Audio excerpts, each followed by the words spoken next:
안녕하세요. 저는 정동석입니다. 74, 평생 한의사로 살았습니다. 수천 명의 환자들을 만났고 그중엔 건강검진에서 정상이라는 말을 들은 지 며칠 안 돼 그 자리에서 갑자기 쓰러지신 분도 계셨습니다. 가족들은 묻습니다. 정말 괜찮았는데요. 잘 드시고 산책도 하셨어요. 하지만 저는 압니다. 그분의 밥상 위 매일 같이 올라오던 바로 그 음식이 조용히, 아주 조용히 목숨을 갉아먹고 있었다는 걸요. 믿기 어려우실 수도 있어요. 하지만 이 얘기를 끝까지 들으시면 분명히 이렇게 말씀하실 겁니다. 이제 나도 그만 먹어야겠구나 라고요. 그런데 궁금하시죠? 도대체 어떤 음식이 그토록 위험하단 말인가? 저도 처음엔 몰랐습니다. 그저 우리 부모님이 늘 드시던 반찬, 그게 문제가 될 줄은 정말 몰랐어요. 김치, 젓갈, 간장 절임, 찌개, 흰쌀밥, 입에 착 붙는 이 조합이야말로 사실은 가장 무서운 조합입니다. 이 음식들이 몸을 천천히 무너뜨리는 조용한 살인자가 된다는 사실, 생각해 보셨습니까? 나트륨, 이게 핵심입니다. 하루 권장량은 2000mg 이하지만 우리 어르신들의 식습관을 보면 그 2배, 어쩌면 3배까지 드시는 경우도 많습니다. 그리고 그 결과는 늘 같은 결말로 이어지곤 합니다. 혈압은 올라가고 심장은 지치고 뇌혈관은 결국 버티지 못하고 무너집니다. 제가 아는 72세 어르신 한 분이 계십니다. 늘 건강했어요. 아침엔 흰쌀밥, 된장국, 멸치볶음, 깻잎절임.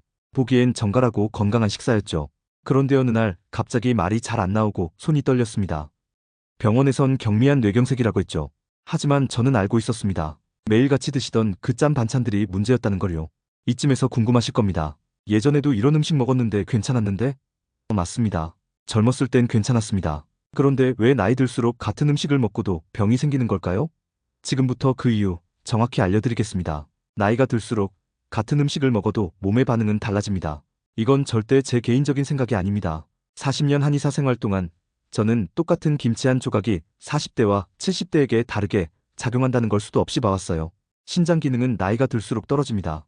60대 이후엔 평균 30% 이상 줄어들어요. 그러니 나트륨을 걸러낼 힘이 점점 약해집니다.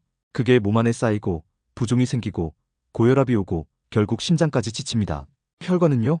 젊었을 때는 말랑말랑합니다. 하지만 나이가 들면 딱딱해지고 좁아지고 탄력이 사라집니다. 그런 혈관에 짠 음식이 들어오면 어떻게 될까요? 압력이 치솟고 뇌출혈 위험이 확 올라갑니다. 위장도 마찬가지입니다. 짠 음식은 위 점막을 계속 자극합니다. 위암의 원인이 되기도 하고요. 그런데 위 점막은 나이가 들수록 재생 속도가 늦어지니 회복도 어려워집니다. 많은 분들이 제게 물어보십니다. 그럼 김치도 끊으라는 말인가요? 저는 늘 이렇게 말씀드립니다. 김치를 끊으라는 게 아닙니다. 지금 드시는 방식을 바꾸셔야 한다는 겁니다. 그래서 제가 해드리는 조언이 있습니다. 아주 간단한 실천법이지만 효과는 큽니다. 김치는 한번 헹궈서 드세요. 물에 한 번만 담가도 염분이 70%는 줄어듭니다. 국물은요, 향만 드시고 건더기만 드세요. 국 한 그릇을 다 비우지 않아도 충분히 맛있게 식사하실 수 있습니다. 그리고 채소, 하루 한 접시만 드셔도 섬유질이 염분을 밖으로 밀어냅니다. 저는 아침에 생양배추를 조금씩 씹어 먹습니다. 처음엔 익숙하지 않지만 몇 주만 지나면 입맛이 바뀝니다. 몸도 함께 바뀝니다. 저도 옛날엔 국물 없으면 밥이 안 넘어갔습니다. 김치는 밥보다 많이 먹었고요. 그런데 60대 중반 건강검진에서 신장 수치가 나빠졌다는 걸 보고 정말 놀랐습니다. 그때부터 한 숟가락씩 줄였어요. 지금 74세인데 혈압도 정상, 신장도 정상입니다. 바꾸니까 달라지더라고요. 그런데 제 주변엔 아직도 이렇게 말씀하시는 분들이 많습니다. 나는 괜찮아. 소금 간도 안 해. 하지만 제가 만난 수많은 환자들 중엔 그런 착각 속에 살다가 건강을 잃은 분이 많았습니다. 지금부터 우리 어르신들이 흔히 오해하고 계신 잘못된 식사 습관 5가지를 정리해서 알려드릴게요. 우리가 자주 하는 말이 있죠. 예전엔 안 이랬는데 요즘은 뭐만 먹어도 체하네. 어릴 땐 잘 먹었는데 나이 드니 속이 약해졌어. 그런데 그게 단순히 나이 탓만은 아닙니다. 생각보다 우리가 평생 쌓아온 식습관의 영향이 큽니다. 특히 60대 이후에는 젊을 때와 같은 방식으로 먹는 것 자체가 몸에는 과부하가 됩니다. 그럼 지금부터 제가 자주 듣는 5가지 위험한 오해를 짚어드릴게요. 혹시 여러분들도 이 중 하나쯤은 하고 계신 건 아닌지 한번 들어보시죠. 첫째, 나는 싱겁게 먹는다는 착각입니다. 많은 분들이 간 안 해요. 짜게 안 먹어요 하십니다. 그런데 제가 직접 식탁을 보면 된장국에 간장 멸치볶음, 김치, 젓갈, 거기에 조림까지 올라와 있습니다. 간을 직접 안 하셨을 뿐이지 이미 충분히 짠 음식들이 차려진 거예요. 우리는 혀가 둔해지면서 짠맛을 잘 못 느낍니다. 그 결과 실제론 권장량의 23배 나트륨을 섭취하고 있다는 거죠. 둘째, 건강식품이니 괜찮다는 맹신입니다. 요즘 미숫가루, 흑임자, 곡물 쉐이크 많이들 드시죠? 그런데 여기엔 설탕이 첨가된 제품도 많고 한 번에 200kcal 이상을 그냥 들이키는 경우도 많습니다. 좋은 성분이 들어있다고 해서 무조건 내 몸에 좋은 건 아닙니다. 가장 중요한 건 얼마나 자주, 얼마나 많이 먹느냐예요. 셋째, 떡과 과일은 살 안 찐다는 오해입니다. 떡, 과일, 빵, 전부 탄수화물입니다. 특히 떡은 GI 지수가 높아서 혈당을 순식간에 올리고 당뇨나 고혈압이 있는 분들에겐 큰 부담이 됩니다. 네 번째, 입맛 없을 땐 짭조름한 게 최고라는 습관입니다. 입맛이 없을수록 자극적인 음식에 손이 가는 건 자연스러운 반응입니다. 하지만 그게 반복되면 혀가 더 무뎌지고 더 자극적인 음식만 찾게 됩니다. 그러다 어느 날 몸이 먼저 신호를 줍니다. 입맛은 도는데 몸이 무너지는 아이러니죠. 마지막 다섯 번째, 한 끼쯤이야 설마라는 느슨함입니다. 이 말이 참 무섭습니다. 식단 관리도 운동도 건강도 늘 그 한 끼쯤이 반복되면서 망가지는 경우를 많이 봤습니다. 습관이라는 건 무섭도록 조용히 쌓이고 어느 날 갑자기 결과로 나타납니다. 건강을 해치는 건 거창한 무언가가 아닙니다. 작은 그릇 하나, 간장 한 숟갈, 김치 한 조각, 그런 것들이 쌓인다는 걸 잊지 마셔야 합니다. 저는 현장에서 늘 이렇게 말씀드립니다. 보기엔 멀쩡해 보여도 속은 그렇지 않은 음식들이 많습니다. 예를 들어 콩나물국, 멸치볶음, 된장무침, 전부 건강식처럼 들리죠.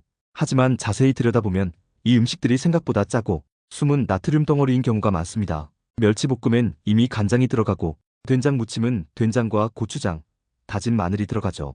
그 자체로는 문제가 없어 보이지만 이 모든 반찬이 한 식탁에 동시에 올라간다면 하루 염분 섭취량은 순식간에 2500mg를 넘기게 됩니다. 적게 먹으면 되잖아 하시겠지만 노인의 입맛은 이미 자극에 익숙해져 있기 때문에 적은 양으로도 짠맛을 느끼기 어렵습니다. 결국 덜 짰던 과거의 입맛을 찾으려면 반찬 구성 자체를 조정해야 하는 거죠. 그래서 저는 가끔 이런 제안을 드립니다. 일주일에 하루는 맹물 반찬 데이를 만들어 보세요. 기름 없이 구운 채소, 양념 안 한 삶은 두부, 간장 대신 참기름과 들기름으로 맛낸 나물, 혀가 쉬어야 진짜 맛을 느낄 수 있는 날이 옵니다. 저도 예전엔 이렇게 말했어요. 짠 것만 조심하면 되겠지. 그런데 그게 다가 아니었습니다. 짠맛보다 더 무서운 게 있었거든요. 바로 단맛입니다. 많은 분들이 짠맛을 줄이면서 입이 허전하다는 이유로 단맛에 기대기 시작합니다. 그런데 그 단맛이 생각보다 더 큰 문제를 일으킵니다. 특히 60대 이후 신장은 단맛에도 민감하게 반응합니다. 단맛을 담당하는 인슐린의 기능도 떨어지고 혈당이 오르면서 혈관에 부담을 주기 시작하죠. 나는 단 걸 안 먹는데? 이렇게 말씀하시는 어르신들 중 사실 미숫가루, 곡물 쉐이크, 홍삼음료, 간식용 과일을 매일 드시는 경우가 많습니다. 문제는 양이 아니라 빈도입니다. 하루 한 번, 그것도 매일 먹는다는 게 몸엔 과식으로 받아들여지는 경우가 많습니다. 특히 단맛은 식후 혈압 상승을 더 크게 유발합니다. 혈관을 넓히는 인슐린이 과잉 분비되면서 말초혈관까지 무리하게 압력을 보내게 되죠. 저는 단맛을 달콤한 위장병이라고 부릅니다. 겉으론 부드럽지만 속은 천천히 망가뜨리거든요.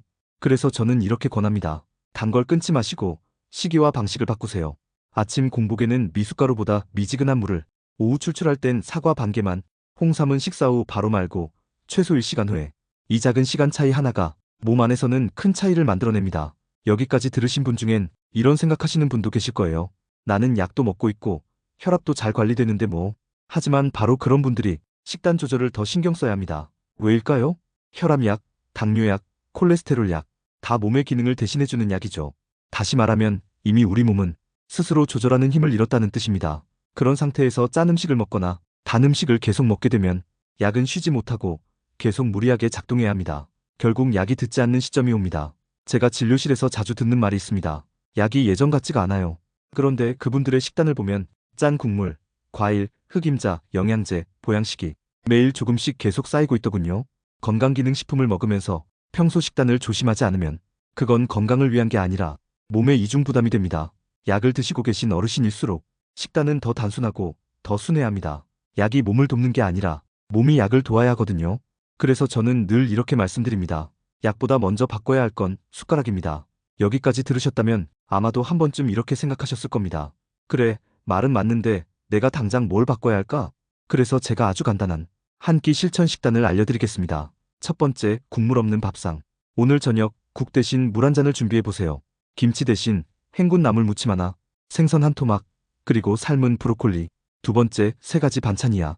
반찬 수를 줄이면 나트륨 섭취는 절반으로 줄어듭니다. 한 끼를 단순하게 먹는 게 몸엔 오히려 더 쉽습니다. 세 번째, 밥보다 채소 먼저. 꼭꼭 씹은 채소가 위장에 먼저 들어가면 탄수화물이 급하게 흡수되지 않습니다. 혈당도 혈압도 덜 요동칩니다. 네 번째, 10분 이상 식사 시간 확보. 어르신들 중엔 너무 빨리 드시는 분이 많습니다. 적게 먹더라도 천천히 위장이 포만감을 느끼게 시간을 주세요. 다섯 번째, 밤 9시 이후 금식. 잠자기 전 먹는 간식, 특히 과일과 죽, 미숫가루는 위장과 간을 쉬지 못하게 만듭니다. 오늘부터 밤엔 물만 드셔보세요. 이 5가지만 지켜도 몸이 바뀌는 게 느껴질 겁니다. 약을 바꾸기 전에 밥상을 바꿔야 하고, 병원에 가기 전에 식단을 점검해야 합니다. 한 끼가 몸을 살릴 수도 있고 한 끼가 3년 뒤 내 인생을 바꿔놓을 수도 있습니다. 이쯤에서 정말 마음 아픈 이야기를 하나 들려드리고 싶습니다. 저보다 2살 아래였던 한 남성분이 계셨습니다. 성격도 좋고 몸도 건강하고 조기 축구회까지 나가시던 분이셨어요. 그런데 어느 날 집들이 자리에서 쓰러지셨습니다. 평범한 식사였습니다. 돼지 수육, 새우젓, 묵은지, 김치, 순댓국, 흔한 식탁이었죠. 그 자리에서 뇌출혈이 온 겁니다. 그 뒤로 반쪽 마비가 왔고 말도 어눌해졌습니다. 축구장에도 못 나가시고 평상에도 잘 못 앉으시게 되었어요. 그분 가족은 지금도 말합니다. 그렇게 건강하시던 분이 왜? 하지만 저는 압니다. 그분이 그렇게 되신 이유를. 수십 년간 축적된 식습관이 그날 그 자리를 결정한 겁니다. 우리는 보통 이렇게 말하죠. 우리 집은 안 짜게 먹어요. 하지만 정말 그럴까요? 혀는 속일 수 있어도 몸은 속일 수 없습니다. 혈관은 정직합니다. 몸은 기억합니다. 그리고 언젠가 그 결과를 돌려줍니다. 사람이 병원에 누우면 가장 먼저 하는 말이 있습니다. 그때 좀 줄일 걸, 그렇게까지 먹을 건 아니었는데. 하지만 누워서 후회해봤자 소용없습니다. 우리가 지금 이 얘기를 나누는 이유는 딱 하나입니다. 쓰러지기 전에 바꾸자는 겁니다. 오늘 저녁 국물 한 숟가락만 줄여보세요. 김치 한 조각 한번 헹궈서 드셔보세요. 작은 실천이 3년 뒤 당신을 지켜줄 겁니다. 오래 사는 것보다 중요한 건 스스로 밥 먹고 2발로 걷고 2눈으로 해를 보는 겁니다. 건강하게 따뜻하게 우리 함께 오래오래 살아봐요. 그리고 이 말씀 하나만 더 드리고 싶습니다. 우리는 왜 식습관 하나 바꾸는 게 그렇게 어려울까요? 그건요, 너무 익숙해졌기 때문입니다. 김치 없이 밥 먹는 게 어색하고 국물 없는 식사가 밋밋하게 느껴지는 건 그 오랜 시간 동안 맛이 아닌 습관으로 자리 잡았기 때문입니다. 저는 이걸 입맛 중독이라고 부릅니다. 짜게 먹던 입맛은 점점 더 짠 걸 원하고, 자극적인 음식에 익숙해진 위장은 심심한 음식을 받아들이지 않으려 합니다. 그런데요, 그 입맛도 결국 바뀝니다. 처음엔 좀 밋밋하고 재미없는 것 같아도 몸이 달라지면 입맛도 따라가게 돼요. 이건 수십 년간 환자들을 지켜본 제가 장담할 수 있습니다. 한 달만 드셔보세요. 김치 헹궈서 드시고 국물은 밥만 드시고 식탁에 오르는 반찬 수줄이고, 처음엔 몸이 건조하다는 말이 나올지 몰라도 열흘쯤 지나면 몸이 가볍고 잠이 잘 오고 소화가 편해질 겁니다. 그리고 어느 순간 그 짠 음식이 너무 자극적으로 느껴지는 날이 옵니다. 그날이 오면 아, 내가 진짜 바뀌었구나 느끼시게 될 거예요. 건강을 지키는 건 거창한 변화가 아닙니다. 작은 숟가락 하나 줄이는 것, 하루 한 접시 채소 더하는 것, 그 작은 실천들이 당신의 3년, 5년, 10년을 바꾸게 됩니다. 쓰러지고 나서 후회하는 것보다 일어선 지금 한 발 먼저 움직이는 게 훨씬 낫습니다. 오래 사는 것보다 중요한 건 스스로 밥 먹고 2발로 걷고 2눈으로 해를 보는 겁니다. 건강하게 오래오래 우리 함께 살아봐요. 누워서 후회하지 마시고 앉아있을 수 있을 때, 2발로 걸을 수 있을 때 바꾸셔야 합니다. 그 숟가락 하나가 내일의 내 몸을 바꿉니다. 건강은 어느 날 무너지는 게 아닙니다. 매일 무너지고 있다는 걸 우리가 모르고 있을 뿐입니다. 오늘 이 이야기가 어르신의 밥상에 단 하나라도 바꾸는 계기가 되길 바랍니다. 지금이 아직은 바꿀 수 있는 때입니다. 이 영상이 도움이 되셨다면 좋아요와 구독 한번 눌러주세요.